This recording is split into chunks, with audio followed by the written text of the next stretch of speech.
Ahoy there! It's time to look at another crane model from NZG.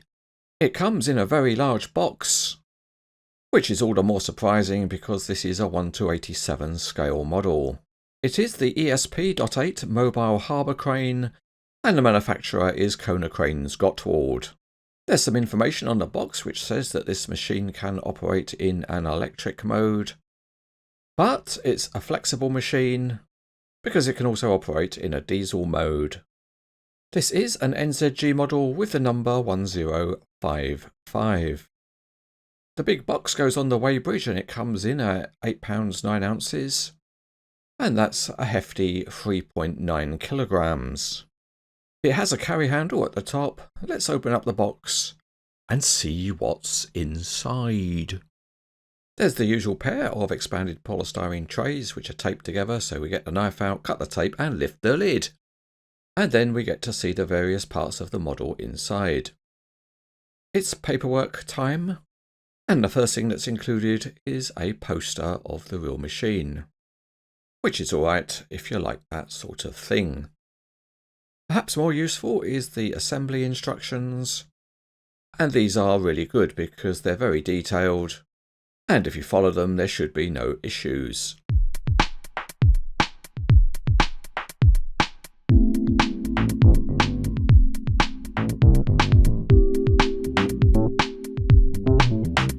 So for the assembly we start with the counterweight, and it's made up of 3 separate pieces. These are very good because they clip onto rails at the back, so they won't fall off if you blow your nose. The next part is the diesel pack, and that's a bit unusual because it fits together with a small magnet. So you offer up the part and it clamps into place, and it works very well. On the opposite side you can fit a metal walkway which presses into place, and at the back of the machine you can fit the electric cable reel. And this is another part which is just held together with small magnets. The big boom comes in 2 separate parts, so we need to fit the top section, and it uses the old-fashioned push-fit pins, and once they're located you use spring clips to secure the connection. Not quite as good as proper nuts and bolts. The twin ropes are fixed to a card because they mustn't be lost inside the body of the crane. And to lengthen them for reeving, we just use a key that goes in a hole in the side of the body.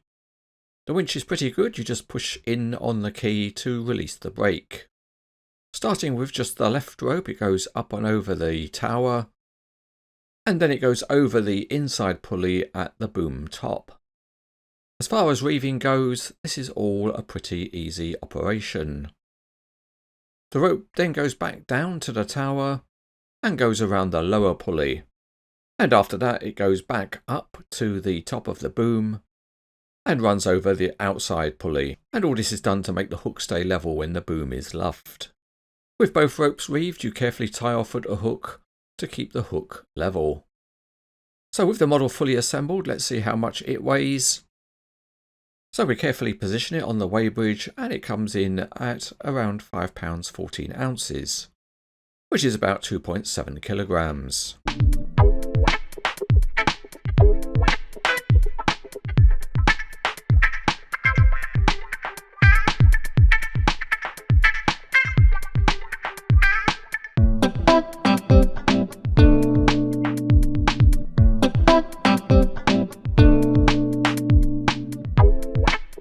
We start underneath and you can see the big metal pads are hollow underneath. And really there's not much in terms of detailing, the modelling is done more for functionality. The outrigger beams are metal and it's all of solid construction, and each outrigger is colour coded at the top. The pistons have visible screw threads. In this scale the tiny wheels are modelled very well, and they look convincing. The main carrier is metal and that includes the metal hand railing. And you can see the access ladder running up into the body. At the front end there's a nice metal staircase, and what amounts to an extremely large graphic. The carrier cab is also a metal part, and it has a seat inside. The body has got some interesting details, and the sides are textured. There is a hole for the winch key, and there are textured surfaces on top. The graphics are high quality, The detailing at the front of the body is good with more metal handrails, and the main luffing ram has a plastic jacket. At the other end, the electric cable spool is a plastic part, and on the side the diesel pack is also metal with nice grills. And again, all of the handrails on the carrier are metal. There's another platform at the foot of the boom, and the boom itself is a well-made triangular lattice. Also metal and therefore very robust is the tower, and it's also got some detailing such as this grille and the graphics. The cab is another all-metal part including the handrails. It has got tinted windows and there's also a rather large wiper on the top window. At the top of the tower there's more platforms and metal pulleys, and it's nice to see that the lifting points have proper holes. Moving to the boom head, there are more metal pulleys, and the work lights are nicely modelled, and there's also a plastic dolly wheel. There are more work lights positioned along the boom. The metal counterweight parts have chevron graphics at the bottom, and the Konecranes Gottwald name. The hook is also a nice metal part with graphics applied.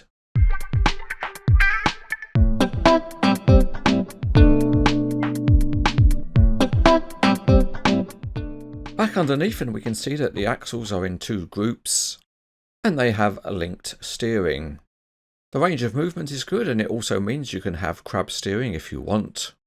So let's see how the model performs at moving along.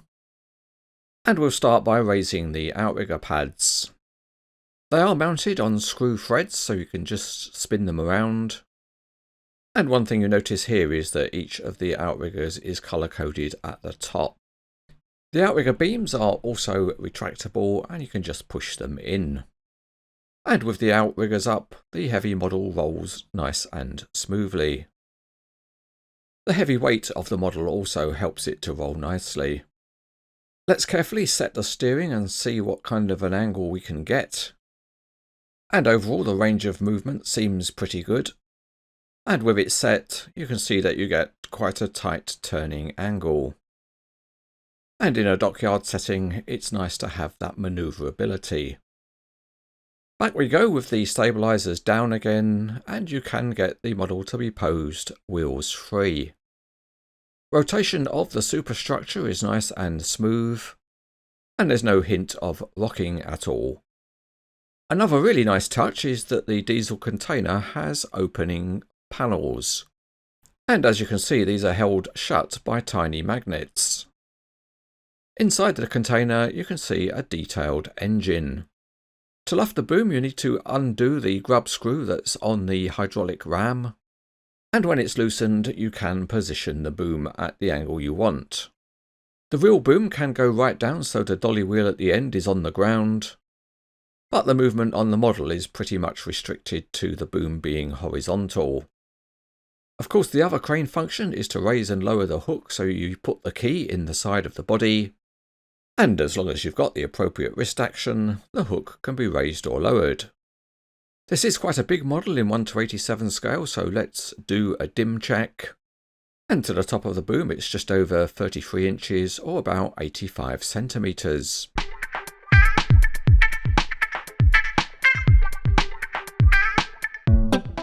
NZG has produced an impressive model of this Konecranes Gottwald Harbour crane. Despite the smaller scale of 1:87, it has some very nice detailing, and all of the functionality works very well too. It is also true to NZG's traditions in that it has a very high metal content.